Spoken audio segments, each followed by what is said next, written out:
Hey guys, welcome back to the Revive Stronger podcast. I'm your host, as always, Steve Hall, and today I talk to Astrid, who is a registered dietitian and nutritionist, and she's helped hundreds of people transform the relationship with not only their bodies, but also food. She's also a coach at Team Biolayne, which is Layne Norton's company, who focus on helping people develop their physique and athletic performance. Astrid herself believes in taking a holistic approach to health and wellness, considering factors such as lifestyle, mindset, and physical activity when designing personalized programs for clients. And you'll see us dig into how important that is and why it's so important. With her dedication and commitment, she's been able to share amazing information across social media and has grown her Instagram following to over 110,000 now, which makes her a well-known and respected figure in the nutrition and dietetics community. Today, we dig into her background, which lays the foundation to why she's so passionate about various subjects such as emotional eating and individualizing your nutritional programming client by client. It was a really, really valuable chat, which I think you'll really enjoy. As a reminder, guys, just like Astrid and Team Biolayne, at Revive Stronger, we're also online coaches, helping people maybe take the stage for the first time, or maybe it's multiple times and they want to improve their stage performance. Maybe they want to do a photo shoot. Maybe you're just wanting to gain muscle, lose fat, and feel better. This is all goals and outcomes that we at Revive Stronger help people with our online coaching, which I just want to remind you about. We're very passionate about helping people one-on-one and providing really good quality information where the individual on the other side understands exactly what they're doing and why. They get a bit of an education along the way too. So if you're interested in that sort of experience, then definitely look in our bio where our coaching is always linked. But without further ado, let's get into the chat with Astrid.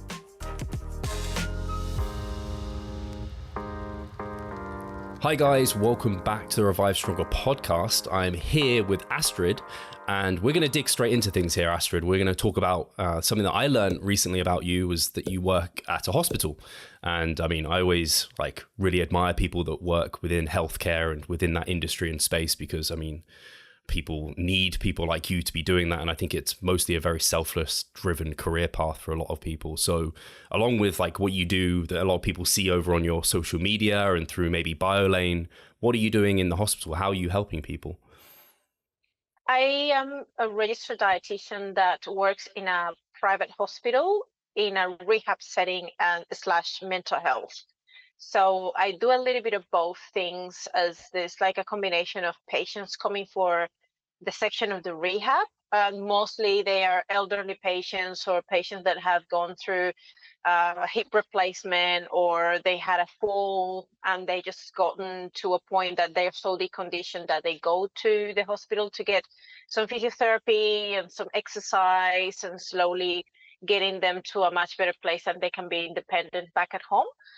There's a generally elderly population, whereas the other section of the hospital is a mental health ward that treats different type of conditions that are related to depression, anxiety, alcoholism. It could be bipolar disorder.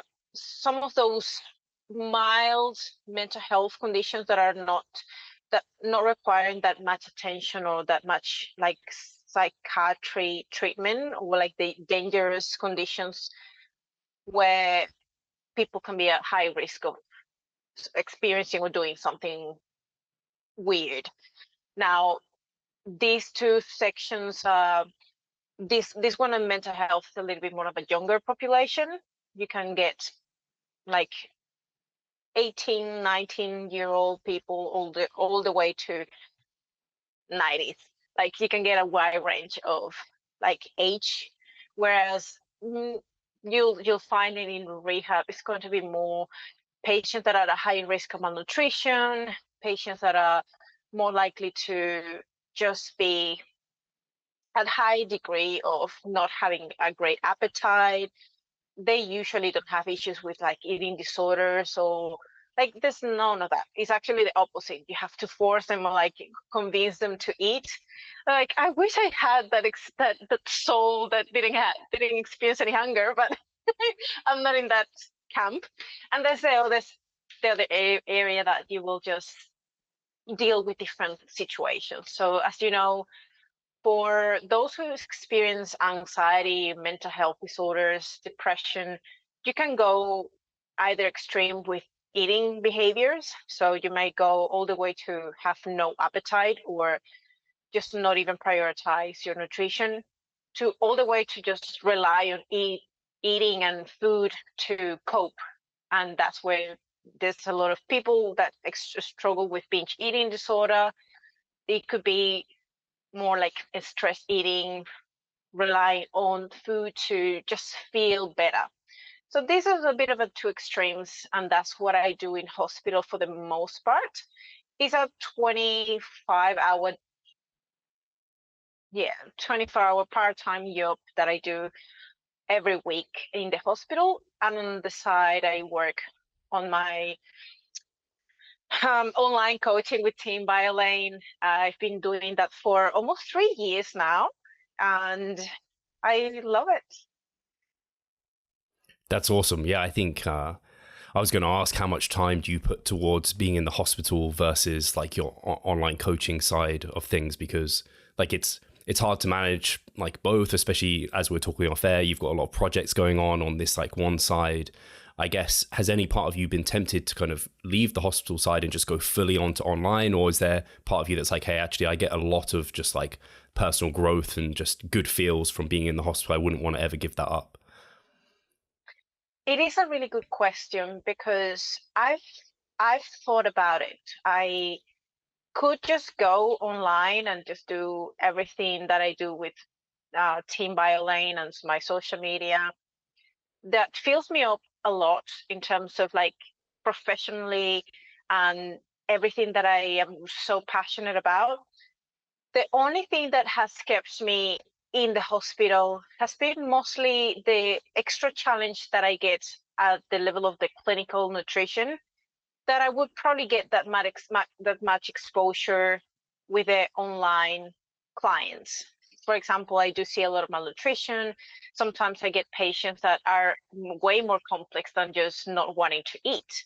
They have ileostomies and they need a peg, or like there's so many things that I like to be challenged and just kind of be updated as a clinical dietitian. So there is an area of me that likes going to the hospital, but there's been part of me that says like, hey, you could just have more time for yourself if you went all online. You don't have to drive back and forth. You could make much more money if you were just thinking about the return on investment and the amount of time you put into the hospital. Way better if you just did online. But I am thinking about it. This maybe at some point in time I may move completely online, because it's something that will give me more time if I decide, for example, to have kids, or just needing more time to do something that will allow me to produce more money at the end of the day. When you think about the time you spend going back and forth. I recently moved, and I'm a bit further away from the hospital, so it takes me probably an extra 40 minutes back and forth on top of what I used to take before to go into the hospital. So that is time that I could just be doing other things. So it's just kind of balancing what it's worth right now. Maybe when I get closer to decide, well, I just want to grow my family, I want to be pregnant, I might step away from the hospital and just decide, look, everything needs to go online. And I could decide if I wanted to make that call. That makes a lot of sense. Yeah, it reminds me of, I think a lot of people get into online coaching and they maybe haven't even been a one-on-one PT before. But if you have been, you get a lot of skill from having that one-on-one, taking people through workouts. You don't have to have it. It's not a prerequisite, I would say. You can be successful without that. But there's something to staying in the gym and kind of being with people that's just like, it gives you skill sets that then you can take into the online space. And as you were talking me through the work you were doing in the hospital, that sounds like skill sets that maybe are an extreme, but it's kind of like working with bodybuilders, taking them to stage and getting to extreme levels of body fat. You just like dial it back a bit for your more kind of general fat loss clients. It's similar. It sounds like it's probably similar in your case. Yeah, and honestly, the other aspect is that sometimes is the opposite way. The things that I do online, I practice them in the hospital. So I'm more like a unconventional dietitian that is in the hospital, and when I get referred by a patient, my approach is so different compared to other dietitians.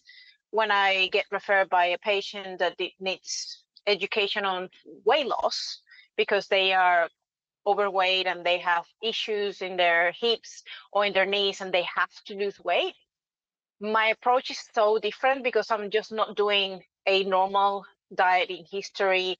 And what is your medical history? Okay, you have to eat less and move more. Like, that's not the way I approach it. I ask emotional eating. What is the biggest thing that is affecting you to try to lose weight in this stage?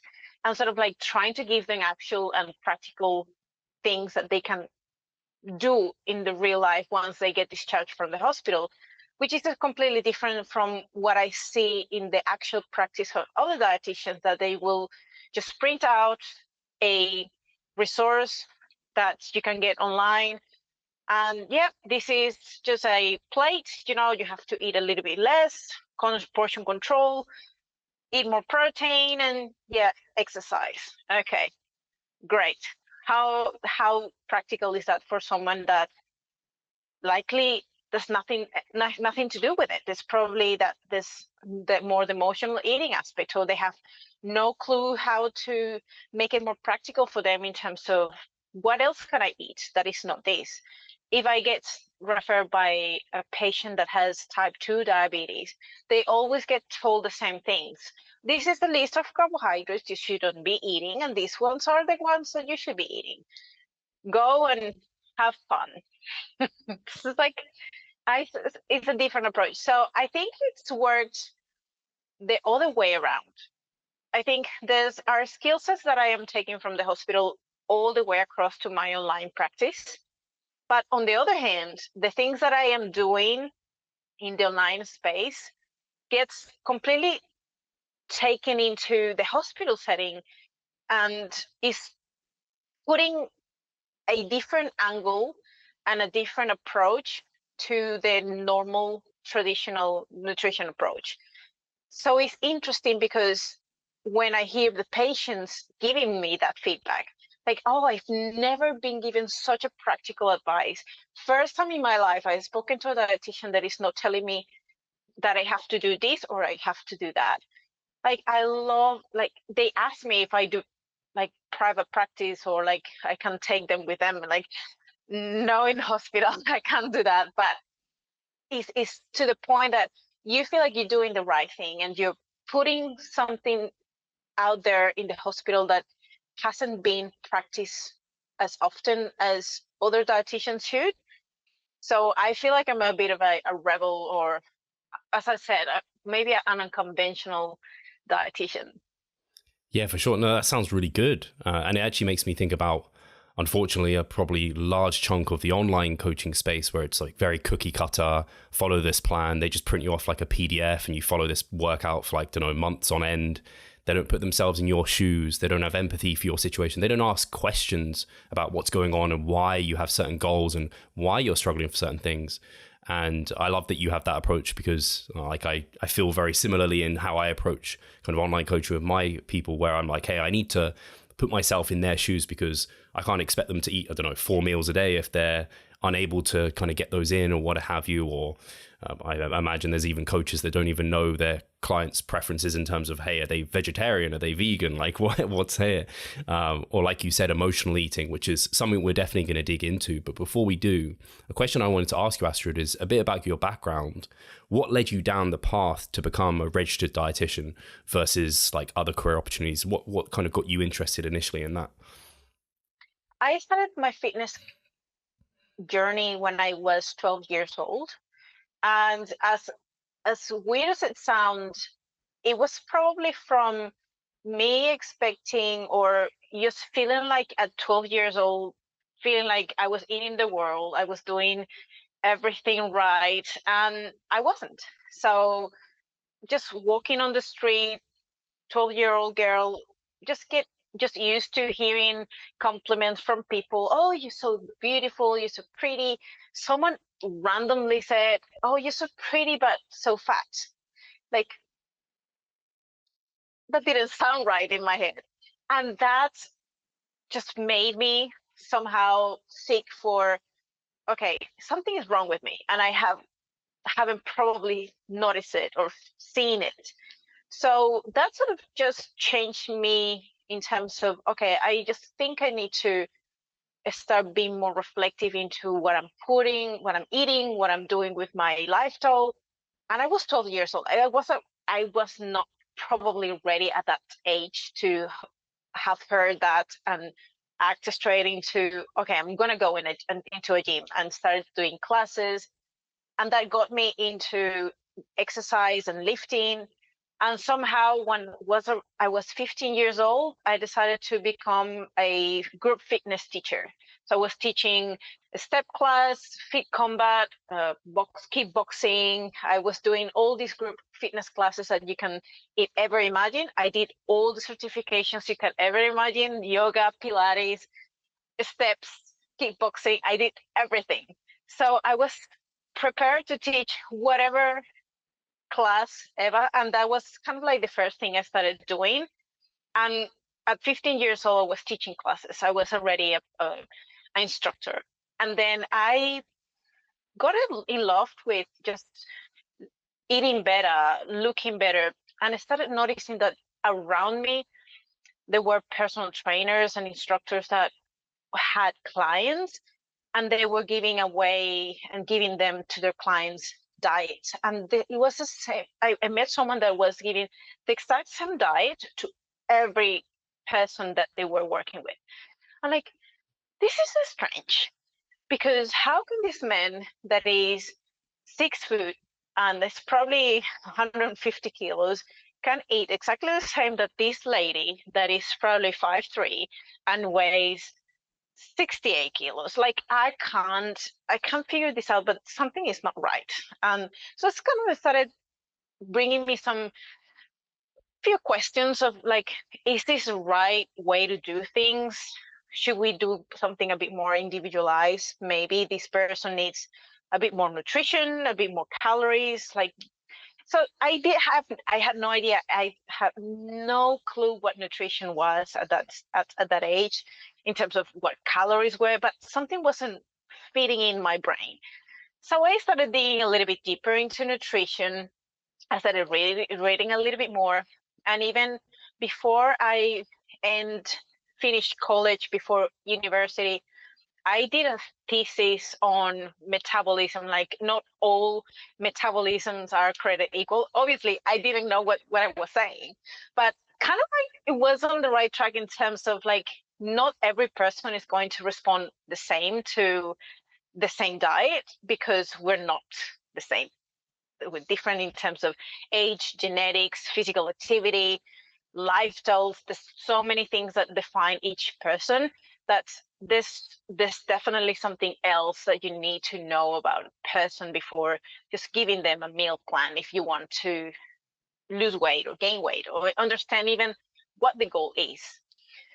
So at that point in time, I had been a bit more familiarized with resistance training, and I decided to do my extra certification on, well, I want to be a personal trainer and actually do resistance training. So I did that as well. And I was completely immersed in fitness and teaching and everything, and decided, look, I feel like I want to be a doctor. I don't know where that came from. So I started prepping for the internal exam in the university for medicine. And like, few months before, it's like, okay, next month is going to be the exam that you have to present for being admitted to the medical school. And one day before, I say, look, I am not going to present this exam, because I realize that I faint when I see blood. I'm not going to be a very good doctor if I continue this pattern that every time I see blood, I freeze or faint, one of both. So I said, maybe I should do physiotherapy, which is related to fitness and rehab, strength training. But then I kind of reviewed the pensum or like the curriculum, and there was physics. I'm like, I'm not passionate about physics. So I said, look, my average and like my GPA allows me to go into nutrition. That was my third option. And I said, well, look, I'm going to do nutrition. And ended up entering in the nutrition school. And I did successfully my complete bachelor degree in nutrition. And I actually graduated as first in my class amongst all the students because I was just in love with nutrition. And from there, I did a little bit of private practice and mostly workshops and everything around fitness and trying to educate personal trainers and the general population about the basics of nutrition, what was right, what was wrong, some myth busting, few basic things. And I was like 18 years old or 20. And then I moved to Australia. So when I came to Australia, I did my master's degree in nutrition and dietetic practice. So that's where I actually started learning much more about behavior change, and that it wasn't always about you prescribe a meal plan. It was way beyond that, and understanding that the client is going to respond better if you work with them as a team. Like you can negotiate and work with them as to why do they want to change, why is important to them to change. And that's just kind of digging and learning a little bit more about why and how it's best to approach the work that you do with your clients. So from there, I basically think is when I started doing on pushing my approach more towards that emotional, psychological aspect of nutrition that doesn't seem to be understood as much as the things that we normally learn in school or like in your bachelor's degree. You learn organic nutrition, you learn biochemistry, you learn how to write meal plans, you understand more about human nutrition, anatomy, physiology, pathophysiology. You learn everything. But what about the actual human behavior? That at the end of the day, you can have the perfect plan, you can have the perfect training program, but if that doesn't resonate, doesn't align with the person's need or the person's lifestyle or thinking pattern, behaviors, it's not going to work. They're not going to adhere to the plan. So that's where I kind of got into a bit more, and now is mostly what I emphasize the most when I work with my clients, and try to understand what lets them to be successful when you put a plan in place.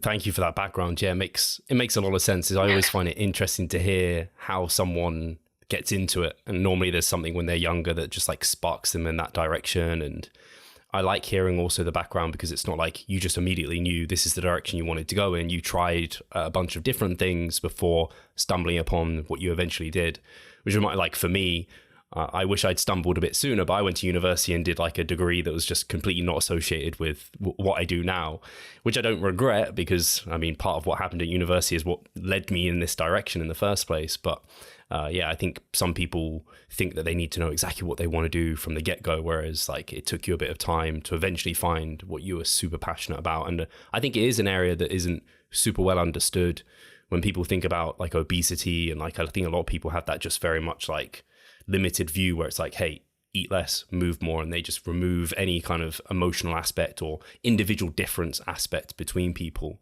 And I think this may be, hearing your kind of background here is going to answer this next question for me, but something I found interesting, something I don't know if you've ever talked about, is the kind of Instagram handle that you have is anti-dietitian, which is quite a like IG handle when you think about it. So I'd love to hear like what specifically is what's that targeted at? What's the anti-diet approach to you? Like, are you anti-fat loss, or is it anti certain aspects that you see kind of within that space? I was very inclined to say that when I created that handle, I was in a transition in my life where I was struggling with bulimia and some difficult challenges with my emotional behaviors, and my relationship with food was not in a good place. And I wanted to learn how to detach calorie deficit and body image as being the biggest driver on my choices, because 99% of the day was always about food. Like my day was just surrounded by planning around what am I gonna eat, when am I gonna eat. If I have to travel, it was a drama because it was completely a disruption of my routine. It was an obsession with exercise. I needed to exercise 6 or 7 days a week to feel like I was doing something. And if I didn't do exercise, I would feel like something was not right in my life. Like there was a huge obsession about exercise, calories. I had this dichotomy thinking good and bad food. So if I would eat, I had eliminated all these treats and the soul foods because I thought if I eat sugar or if I eat carbohydrates, I am going to get fat. And it was so powerful what I had ingrained in my life that eating, I don't know, Nutella or a cookie or something already was creating a physiological response that I felt like I already had gained fat in my thighs, like automatically, like instantly. The first moment I had a bite, there was an instant feeling of, fuck, I'm fat. And it was like a complete battle with myself, knowing that you're a dietitian and you know that you shouldn't be doing and going through this. So it was like a battle back and forth of, you know, your shit, but you can't implement it on yourself. And you're dealing with this eating disorder, and you feel like if you're not this fit, you're not going to be accepted or respected because you are a sports dietitian, you're in the fitness industry. If you gain fat, who's going to believe you? Like there was so many things coming at me. So that was when I came to Australia. I had to start from zero. Like no one knew what about me. I was no one compared to everything I had to leave behind when I moved. I was a very well-known dietitian and personal trainer back home. So imagine just leaving everything behind and completely being no one in a country that is 2 days flying from your other place, no Spanish speaking country, no one spoke Spanish, and I had a bit of English, but I was not fluent as I am now potentially. So it was one extra thing that I had to do, learn how to communicate, because I could speak English in my mind that you would say, shit, she speaks really great. And it was like a huge amount of conversations in my brain, but what I was going to speak, forget it. my tongue would get troubled. I would just not being able to communicate, and that was frustrating. So I felt like fucked from every angle you could see. So that was that period where I said, this has to change, because the way that I'm doing this is coming from a external motivation or external acceptance, and that's probably coming from my childhood, maybe, because I am an only child, and I always wanted to be like make my mom proud and be always a good girl. So it was coming from that behind background that I wanted to be always accepted. And that fear of rejection perhaps led me even more to be that scared of, what if I am not fitting in into what I am supposed to be. I have become this dietitian, knowing you're potentially an expert in fitness and nutrition. You can't, your body has to reflect what you're actually doing. So I was kind of in that transition where I wanted to detach from dieting, detach from being obsessed about nutrition and calories and always that dichotomic thinking. I had lost my period for 3 years on top of that.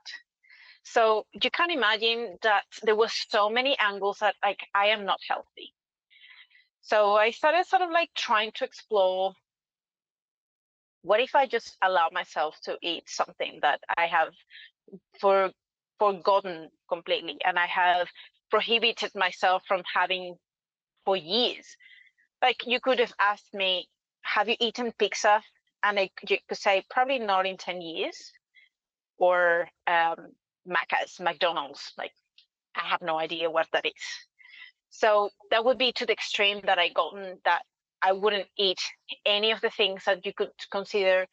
It's fine if you do it once every now and then if you want to, or enjoy going out without fully obsessing about not having control over everything, or just traveling and not necessarily needing to exercise every day because it's just part of the experience, those things.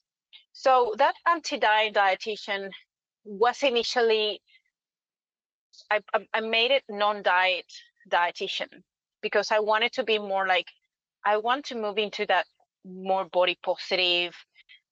But then I started getting more into that world of the other side that was no diet approach and everything. But it kind of got me thinking, not everyone needs to be that extreme either, because there are people that need and want to lose weight and look better, and that doesn't mean they have to completely obsess about like calories or tracking calories are bad, or like these two extremes of, or you either anti-diet or you pro-diet. Like, no, I really want to be neutral.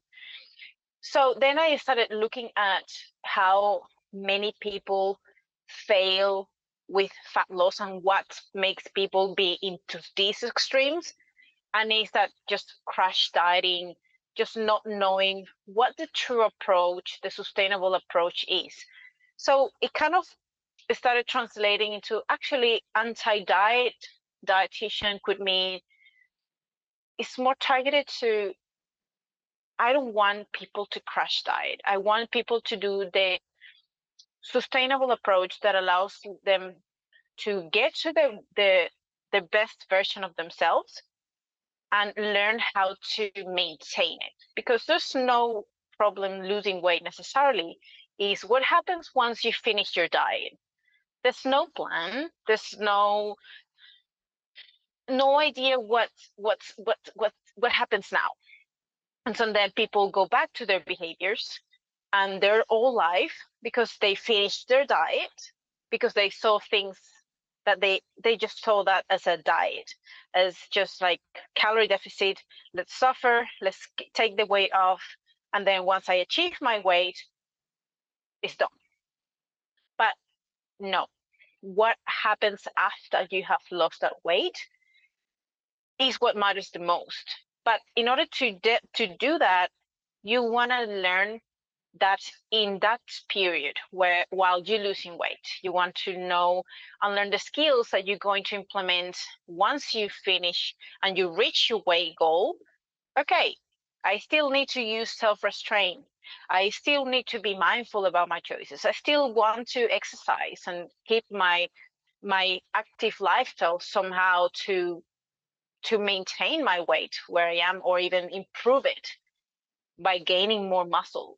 So you still do the same behaviors and the same habits, but now in a better physical state.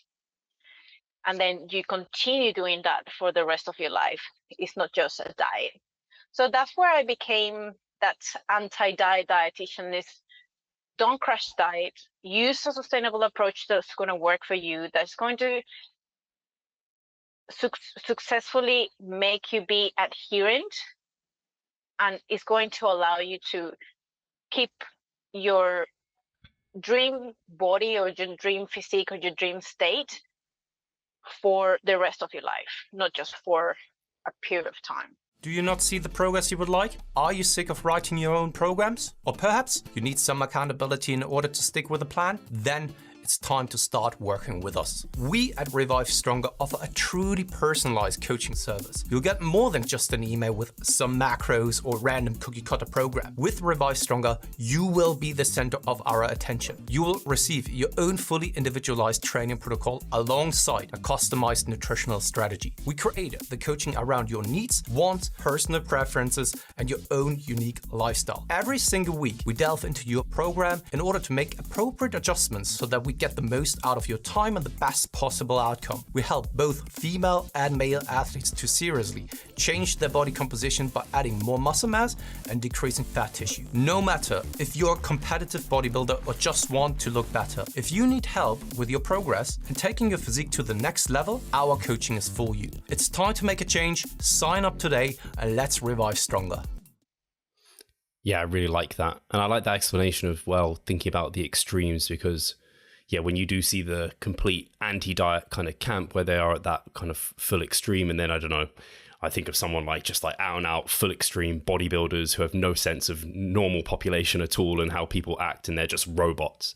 It's like, hey, like in the middle ground here somewhere, you need to kind of pick a bit from each, because like there are people that can like follow macros and like do all of that, and I'd probably be in that camp most of the time, and it doesn't stress me. It's totally like my life and I'm committed to it.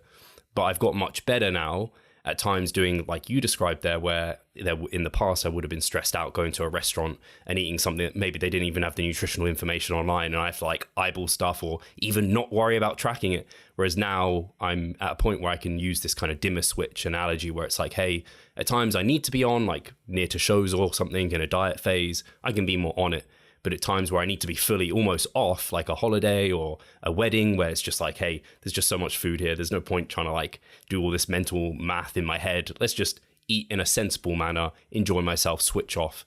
Once I've got to that place, and I think that's where most people want to be, it's like food doesn't control you. You kind of manage food to like enjoy your life and your goals. And I think that's kind of where you're getting to, where it's like, that can look very different for different people, but don't try and avoid like one extreme to the other. Otherwise you might get a bit lost with what you're trying to do. I agree. And I like using that analogy of and using the stages of learning as part of what you can implement, where you do something that when, let's say, tracking is at the beginning, you don't know anything about nutrition, you don't know anything about food, but tracking or just learning about what is in your food is like the first stage. And it's like you have to go at hand with these types of approaches to get you a bit more knowledgeable about, okay, this is what protein is, this is what carbohydrates is, and what are carbohydrates and where do you find carbohydrates? Where do you find fats and protein and fiber? Then this is like the first stage. Then you move to a second stage where you are more someone who is a little bit more knowledgeable about that, so you don't have to think too much about it, but you are now trying to implement it more within your lifestyle. Okay, now that I know more about it, I don't have to think too much about it, but I still have to implement it and be more thoughtful about where I should put these things, how should I target and organize my meals. And then there's a point where you don't necessarily need to track all the time to be on point. And you're more proficient about just, okay, I know what feels right, I know what doesn't feel as right, and I know that I can allow certain things and I am going to be okay. To a point that you become so proficient and you know about your food, you know about your body, and you have achieved that healthy mindset where you can find a happy balance. So it is slowly transitioning. And I wish I had learned that when I was struggling and when I was in a dark place. But I think just when I learned about flexible dieting for the first time, I heard about that term, it makes so much sense that it could be a happy place, not necessarily if it fits your macros type thing where you just neglect completely the quality of your nutrition and just pay attention to your macros, but more so you can think about life being 80-20. Like 80% of your nutrition could be just the right type of foods that are going to feel fine, are going to nourish your body. But it's okay to have that extra 20% that gives you memories, gives you happiness. And it's not going to ruin your physique if you can't be consistent with that 80-20 for the rest of your life. Like you still apply that for the same for your fitness. 80% of the time you are on to your training, onto your steps. But it's okay if in that extra 20% you allocate it for days off, rest, easy workouts, things that are just allocating and giving you that happy balance between the two things. And same happens with everything else. I suppose that it's just finding that you want to do 80% of your life being concentrated and focused on what you want to achieve and become. And that extra 20% is going to give you that extra flexibility to don't burn out, to don't just feel like you have to be 100% perfect, which is the other point that I learned. You don't need to be perfect to get to where you need to be. You could be consistent and maybe just do a little bit less, but keep doing and keep showing up and avoid that point that you're so tired and burnt out that you just give it all up altogether. So I came up with this idea of instead of all or nothing, switch it off and change it for all or something. So it's okay to sometimes do everything as you're meant to be doing, but rather than just switching off if you can't do it, or if you're not feeling like doing it, or if you're just tired, do something. And that switch has made such a huge impact, not just in the way I do things nowadays with my fitness, my nutrition, everything, but also for my clients. Like I said, just stop thinking that these dichotomies, whether you have to do everything right or you don't do anything at all.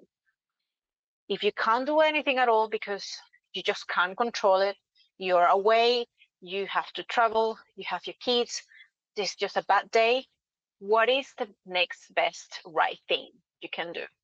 And that could be just trying to show up to the gym for 10 minutes. That's probably better than just not do anything at all. Or look, just do your daily steps and maybe you show up to the gym tomorrow. So it's just finding that compassion through your journey that allows you to be in a much better place and not be so harsh on yourself as well. I think that phrasing of all or something is seriously powerful. Like I've never heard anyone talk about it like that. Everyone's heard of all or nothing, but it is, and that's kind of what flexible dieting part of it was too. It's like, hey, if you slightly kind of don't stick to your diet that one day, like get back to it the next. Don't try and modify everything to make up for kind of the quote unquote damage that you've done, because then that just sends you in this kind of like pendulum swinging of like up and down. And I really like that all or something, like what's the next best thing you can do in this situation? So if I was to put it to like, again, if similar to you probably did things like this, Astrid, back when you were younger, where I was like all or nothing. It was like that. Mm-hmm. And I would take like my Tupperware to my cousins to eat my like whatever it was, chicken, rice and broccoli, because I wouldn't eat the food that was there. And it's like, I didn't need to do that at that time. What I could have done is just like made mindful decisions and choices of the foods that they had available that was very similar to the meal that I'd missed out on. It's like little things like that. Whereas I think a lot of people unfortunately have that like all or nothing mentality, and that does lead to burnout. And I don't know if you've worked with many people who have come from like competitive physique sports, which is like a large sum of the listeners and coaches who listen to this, or people that want to get into that. But have you worked with them who they have been that like all or nothing and they've been burnt by the sport? Have you seen that happen, and how have you helped them? Yeah, I actually have worked with quite a few competitors. And one thing that you mentioned is that stress and that fear and anxiety they feel when they are in this mindset of competitive season, or even after they have competed, but they want to maintain roughly a stable physique that doesn't get them to gain too much body fat or go to the other extreme either. And it's when they can't control going out or events, or it takes it out of routine, especially because you know that competitors have been more robotic and they like the routine. We like to be sort of like isolated and have control over everything if we can. Same happens, and I get the point where I have a very, very interesting, serious conversation about, I want you to think, when you have to be present into a social event or something that is completely out of your control or your routine, reflect on what is the main outcome you want out of that event or situation. What is the main goal? Why are you going, or why were you invited? Why are you heading, and what is the point of being there? So is it because it is a professional meeting, like I need to be there because my colleagues are going to be there? Is something that is just meant to build my professional relationships? Is it because I want to experiment and build memories with loved ones? If the situation is that it has nothing to do with food, because my goal is to be present in an environment of colleagues and it's about professionalism and just intellectual kind of exchanges, is it food the main thing that you have to focus on? Probably not. So if it's not going to be the main experience, plan ahead. Eat at home, don't go hungry. You can still have and enjoy a few little things here and there, but that is not going to be the outcome. So you don't need to start desperately eating things or tasting stuff here and there, or just the goal is not eat. The goal is professional exchanges or intellectual exchanges, or on the other hand, it's about making memories. I actually want to enjoy this because I want to spend time with my kids. I want to spend time with my family. It's still the outcome, experience the taste and the flavor of food is part of it, but it's not the main goal.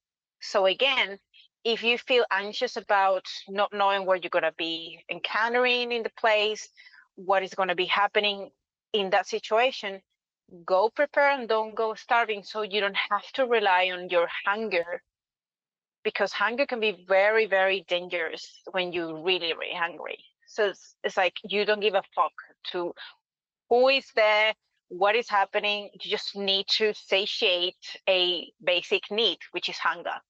So if you plan for managing that and you go to that place having that pretty much satiated, you can still be a little bit peckish. Obviously, you want to try things here and there, but it's not the main focus. So it's just taking such a huge burden on your physiological, that physiological need to feel better, that you will be able to put all your senses in what you actually want to accomplish out of going to that situation. And same happens when is the goal actually eating and enjoying the food, then fuck yeah, I'm just going to go hungry because I want to eat, I want to enjoy. Sometimes that's the goal. So it's been very powerful when I place into their mind this reflection. So what do you want to get out of that situation? And that has been a game changer for so many people and clients, because they are now able to identify, yes, I want to spend time with my kids. I want to spend time with my wife. The food is there as part of like, this is what is putting on, making, uniting us together to celebrate all the environments that we are surrounded by. But it's not the main experience.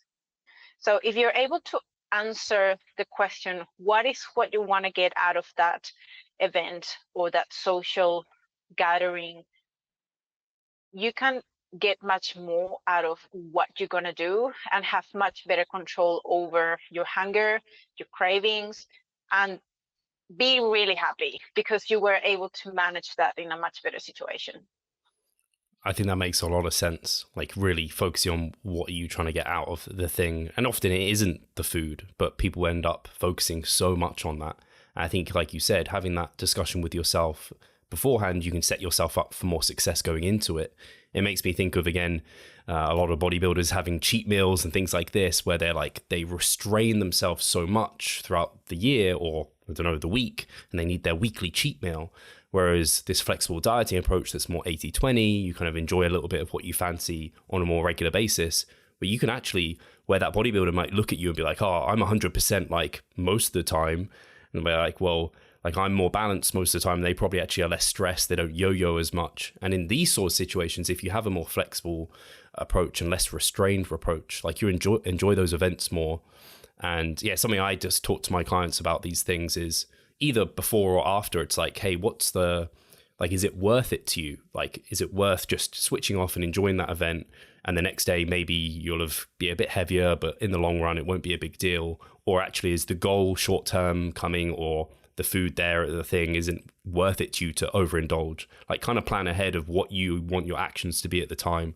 Same with like drinking. Like, do you want to go into that event and really get smashed and like enjoy the hell out of it, that party, or do you just want to go and like actually barely have anything? Kind of plan ahead. Otherwise, you just kind of follow what's going on and your acute emotions in that period of time versus going in with a plan. I think that's essentially what you were kind of talking about, which I think is super valuable for people.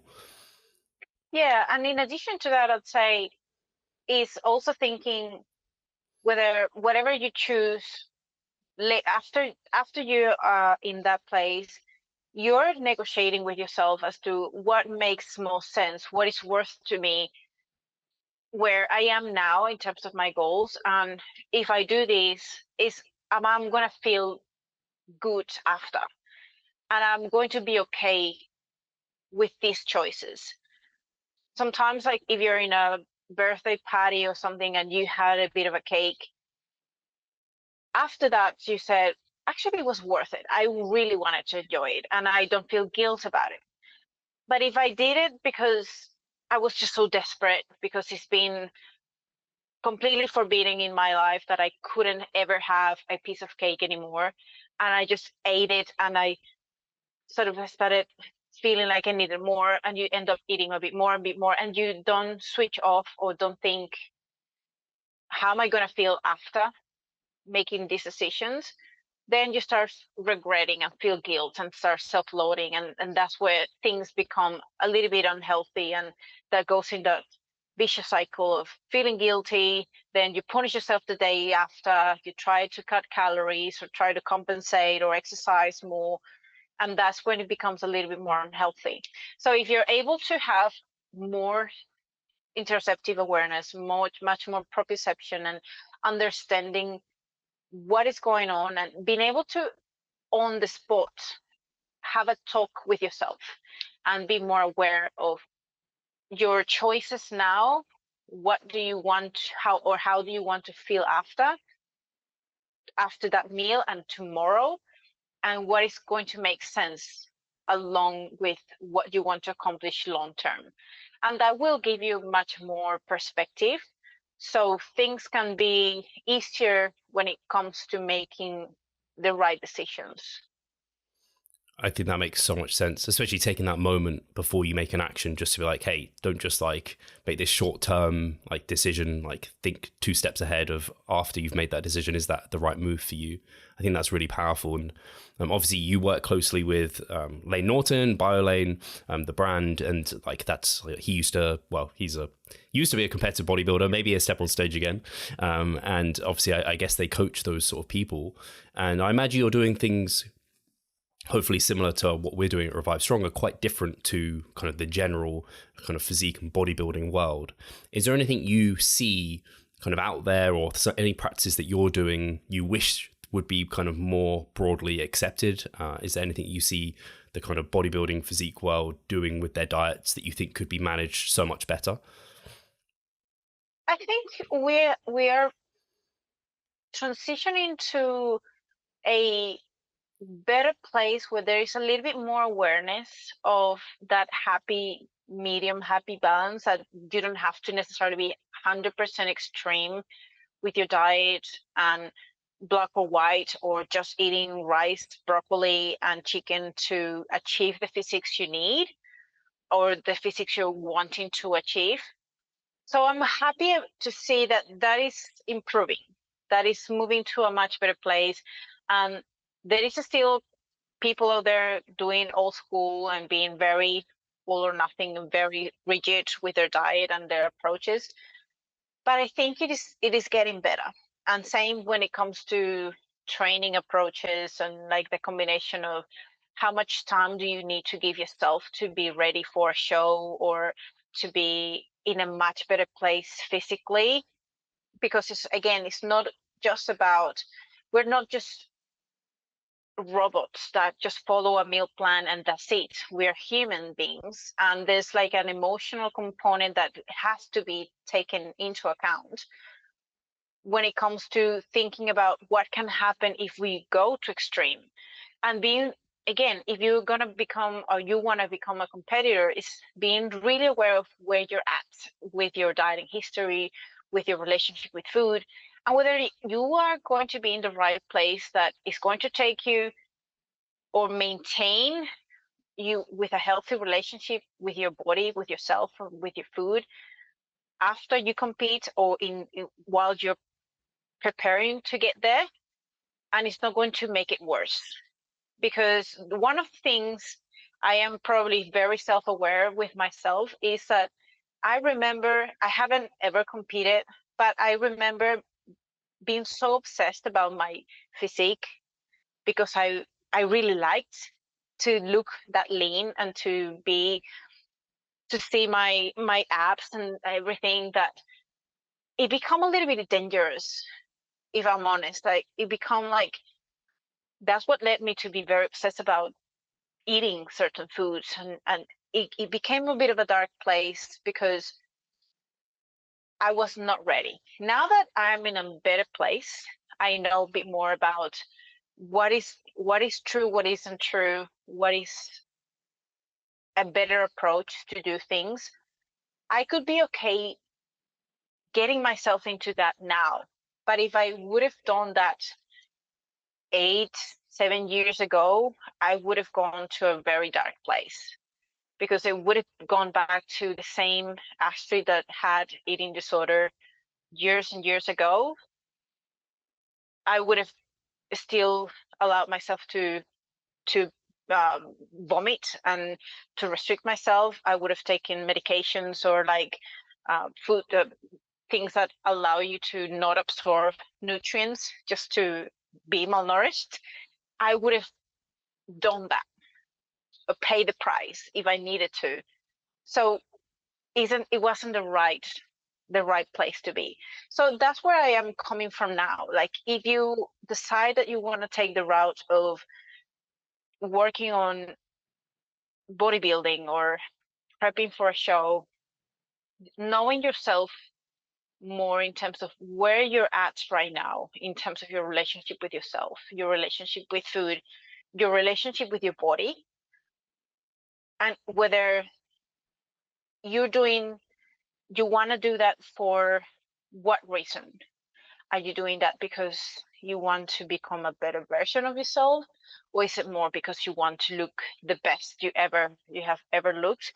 And is it something that is truly going to drive adequate behaviors once you achieve that? Or is it going to make it worse? If that makes sense. Yeah, I think so. I think it's that sense of, as a coach, taking on a competitor, kind of screening them well, like understanding where they're at, kind of what their history is, kind of are they in a good, healthy space to get into things? What is their why? Asking them that, and getting them also clued up in, like, do they actually know what the body does when you take it to extreme levels of body fat? Do they know as a female they might lose their menstrual cycle, and how that is something that we need to manage and try and recover ASAP? Also talking about the recovery phase as well, something that I don't think is probably widespread. At least I see it sometimes where coaches, like, they beat their client into the ground, get them shredded for stage, great, but then post-show they leave them in the dust, and this person then, like, is burnt out from the sport. They put on loads of weight, and then this horrible cycle of, like, hey, they want to diet because they've put on this fat, but they're not in a healthy position to do so. And that burning off, like burning out clients like that way, it's scary. I see that sort of thing happen. It sounds like that many of the things you talked about, like elongating the prep, talking to them, communicating a bit more clearly, all sounds like really good things to be doing. Yeah, and I think it is just looking at, are you in a healthy place? And not just so much as a coach, but you personally as someone that, it may not be necessarily contest prep. It may be that you want to lose a bit more fat, but you're kind of already in a good place, but you just want to be leaner or more shredded. And what does it take to get there? Is it worth it? Is it going to make it different from what is now? Are you going to is your life going to be better, or is it going to be worse? Are you still going to be happy or happy with yourself, even if you're miserable now? Are you going to be happy later on, or are you still going to feel shit? Because it's nothing to do with your actual physical body. It's your perception and your body image. It's like, I will still feel shit, and in a fat and that body dysmorphia, you'll have it now, and you'll have it once you lose 10 kilos. Like, you will still be in the same place. Yeah, I think it's, I don't know, people looking at people on stage and smiling and shredded, and they're like, oh, if I just do that, that's what will make me complete and happy. It's like, no, you got deeper things to work on in yourself before you get there. Astrid, this has been a fantastic chat. I've really enjoyed it. I might have to drag you back on to talk a bit more about emotional eating and strategies people can use to help them get out of that and get back to maybe this more middle ground approach. But if people want to learn more about you, your work, where should they head? Head to my profile in Instagram. That's where I have most information, and I put content every day, daily. I have a little bit of a project that I'm going to be working on in the next few months. I am partnering with Bling Health Fitness Institute, and I'm going to be writing a bit of a guidebook on everything related to nutrition and emotional eating, body image, all the aspects of that psychological point related to nutrition, more a bit beyond calories, macros, everything that we kind of already know. But what is the aspect of that human aspect that we need to complement to make a person fully complete, in the sense when they are going to embark a fitness journey, everything that needs to be part of that journey is the fitness, is the nutrition, is the mental and psychological well-being of that person. So it's like that extra component that I'm going to be building and I'm working on. So I'm really excited about that. Yeah, I think from our discussion here today, I think that would be really valuable, kind of putting the human back into the robot in some way. So I think people will be interested in that. So I'll make sure that your Instagram's linked below. I guess if you have a link to that project, we can link that or make it available over at your Instagram. I'm sure it will be kind of publicized there. And I just want to say a massive thank you for your time, and we'll talk to you soon. I am appreciating you having me here. Anytime, just let me know, and I'm really happy to come again and have a chat about emotional eating. And I think that would be amazing. So thank you For so sure. much for the opportunity.